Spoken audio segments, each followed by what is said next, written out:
انس رضی اللہ عنہ بیان کرتے ہیں کہ ابو طلحہ رضی اللہ عنہ نے ام سلیم رضی اللہ عنہا سے کہا کہ میں نے رسول اللہ صلی اللہ علیہ وسلم کی آواز میں کمزوری محسوس کی ہے، مجھے آپ صلی اللہ علیہ وسلم کی آواز میں بھوک محسوس ہوئی ہے، کیا آپ کے پاس کچھ کھانا ہے؟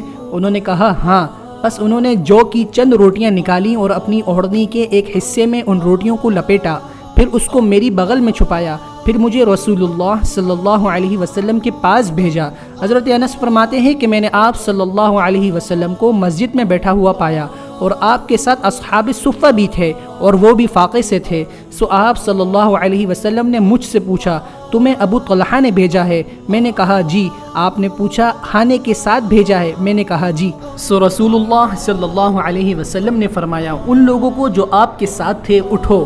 حضرت انس فرماتے ہیں کہ وہ لوگ چلے اور میں ان سے آگے چلا حتیٰ کہ ابو طلحہ کے پاس آیا اور میں نے ان کو خبر دی تو انہوں نے کہا اے ام سلیم، رسول اللہ صلی اللہ علیہ وسلم لوگوں کے ساتھ تشریف لا رہے ہیں اور ہمارے پاس اتنا کھانا نہیں ہے کہ ہم ان کو کھلا سکیں۔ ام سلیم نے فرمایا تسلی دیتے ہوئے کہ اللہ اور اس کے رسول بہتر جانتے ہیں۔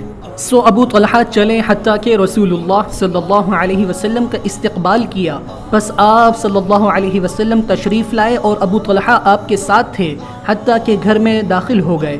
رسول اللہ صلی اللہ علیہ وسلم نے فرمایا اے ام سلیم تمہارے پاس جو کچھ ہے وہ لاؤ۔ سو وہ آپ صلی اللہ علیہ وسلم کے پاس روٹیاں لائی، آپ نے فرمایا کہ ان کو چورو اور ام سلیم نے اس میں گھی ڈالا، پھر رسول اللہ صلی اللہ علیہ وسلم نے اس میں دعا پڑھی، برکت کی جو اللہ نے چاہی۔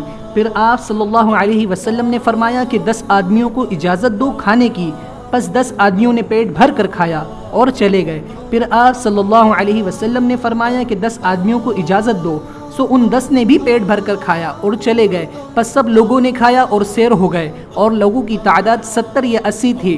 پھر آپ صلی اللہ علیہ وسلم نے کھایا اور گھر والوں نے کھایا اور جو بچ گیا وہ پڑوسیوں کو پہنچایا گیا۔